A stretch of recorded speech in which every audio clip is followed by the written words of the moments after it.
No one is talking about the newest Calgary Flame, Abram Wiebe. Many would say he's the smallest piece of the return in the Rasmus Andersson trade to the Vegas Golden Knights, but if used properly, he could be very valuable to the Flames. There's just so many elements to dissect in this midseason blockbuster. We're going to get into all that more in this video, but first I want to welcome you to Flames Digest. I'm Mark Griffith. If you're new around here and you love the Flames, make sure you subscribe so you can stay up to date on all the latest news, updates, reports, and rumors revolving around your Calgary Flames. We would love to welcome you to the Flames Digest family, and let's talk about the newest Flame. And quickly, before we dive into that, I did want to say thank you guys so much for the support over, honestly, the entire Rasmus Andersson trade rumor saga. I know some of you guys are in here every single day, and I really appreciate that. If you're here once in a while, I appreciate it too. Every single member of the Flames Digest family. And obviously, channel's been popping quite a bit over the past little bit here with the trade. And again, I really appreciate you guys' interaction and support. You guys are honestly the best. But in case you somehow missed it, you haven't watched the past couple videos, or you've been living in a rock and hasn't seen anything from any hockey media anywhere,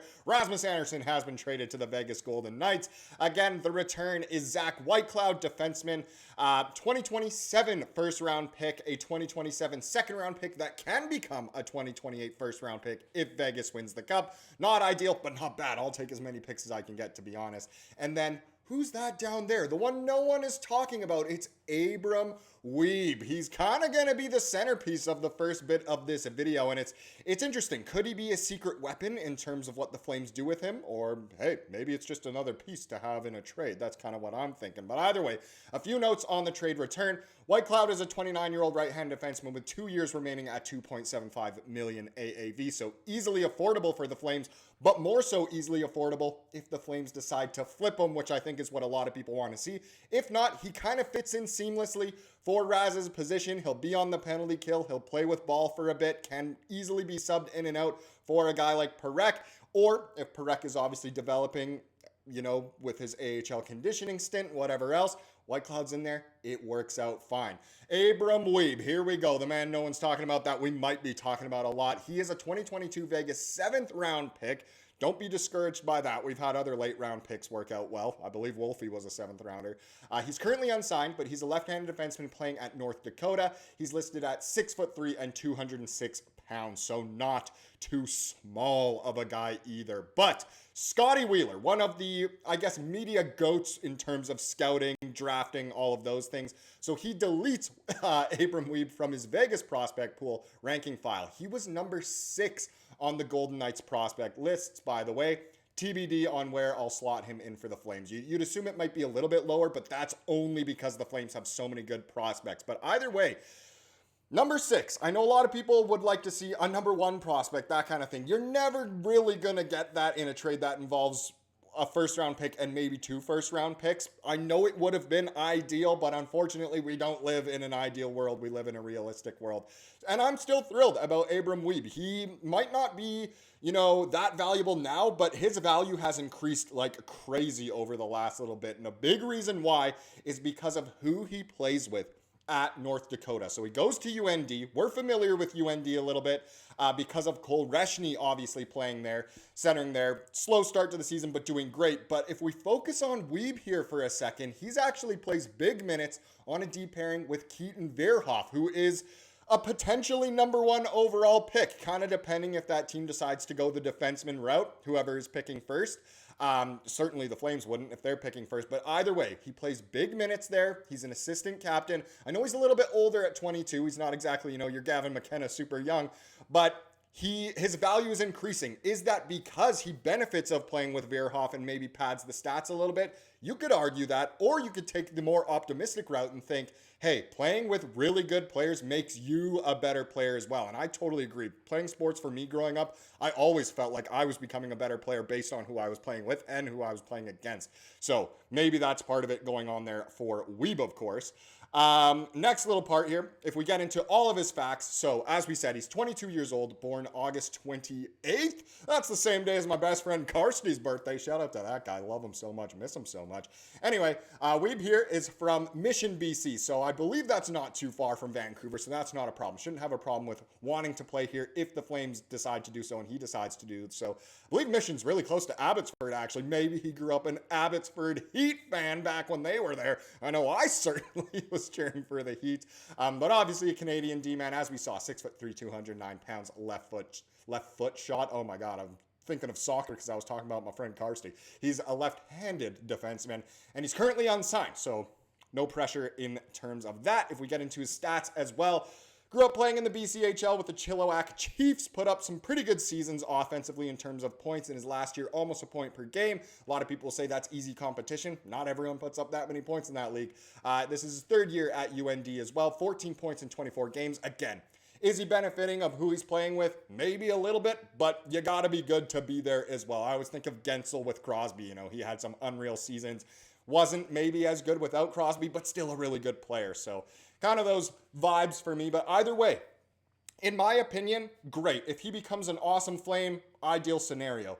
I don't think he'll ever play a game for the Flames. I do not think so. I think he can be packaged in another trade, whether we move up in the draft, which I think is what a lot of people want to see. If the Flames can just grab the first, 3 picks in this draft, then boom, problem solved. They can get Gavin McKenna, they can get Ivar Stenberg, and they can take Joe Aginla as well. Wouldn't that be fantastic? Shout out again to my friend Carson. He's the one who first said Joe Aginla is who we're going to draft. But either way, I like this Wiebe thing. If he does develop in the system, awesome. If he can be used in another trade as an asset, that's great too, because we have so many defensemen in the pipeline.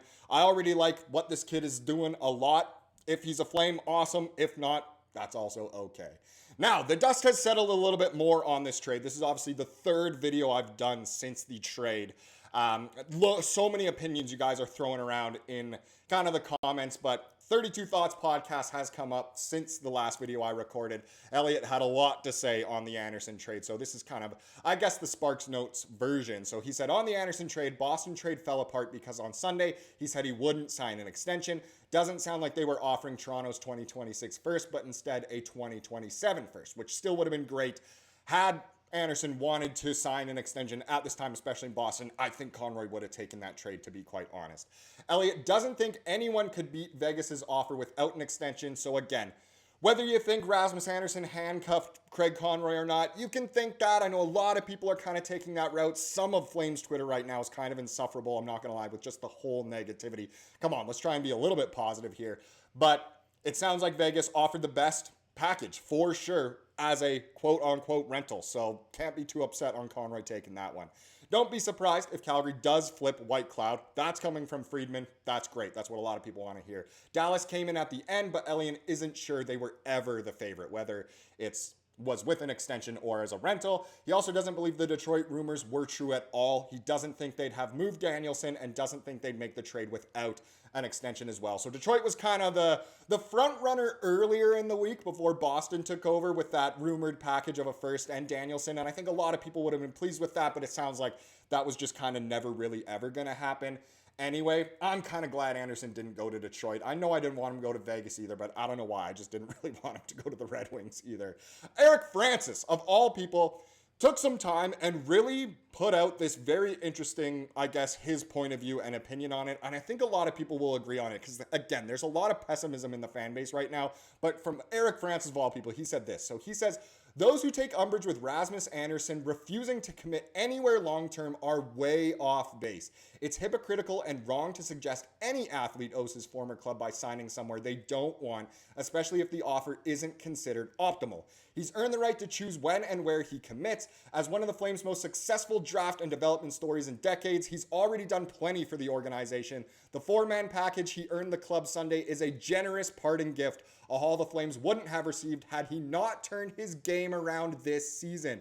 I can hear the criticism already when/if he signs with Vegas this summer, but by then the offer might be bigger and the decision would be more informed. And that's another good point to take. Rasmus Andersson had an awful season last year. If he hadn't turned around this year, because so many people are saying, oh, we waited too long to trade him. We should have traded him in the summer. His value was so low. He was minus 1,000 last year in terms of plus minus, and his points were down the drain.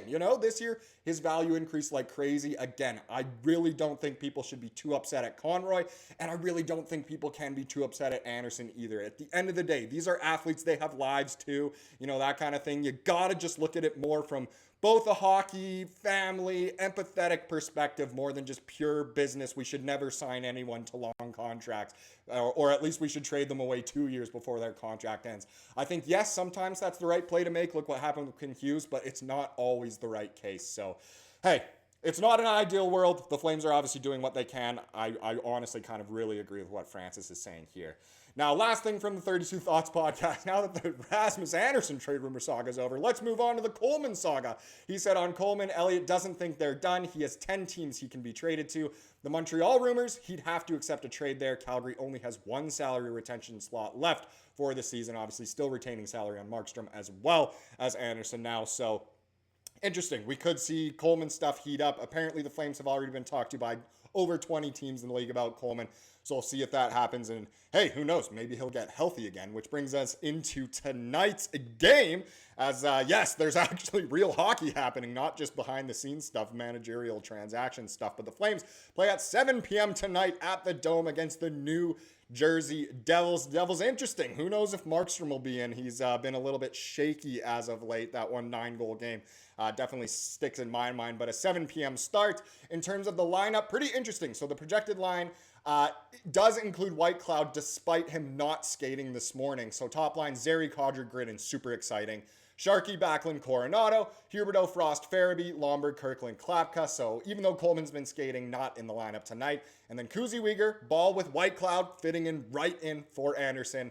And then Hanley Brustevich with Cooley in net tonight. He has just picked up W after W. So could we see another W here in the first game without Raz?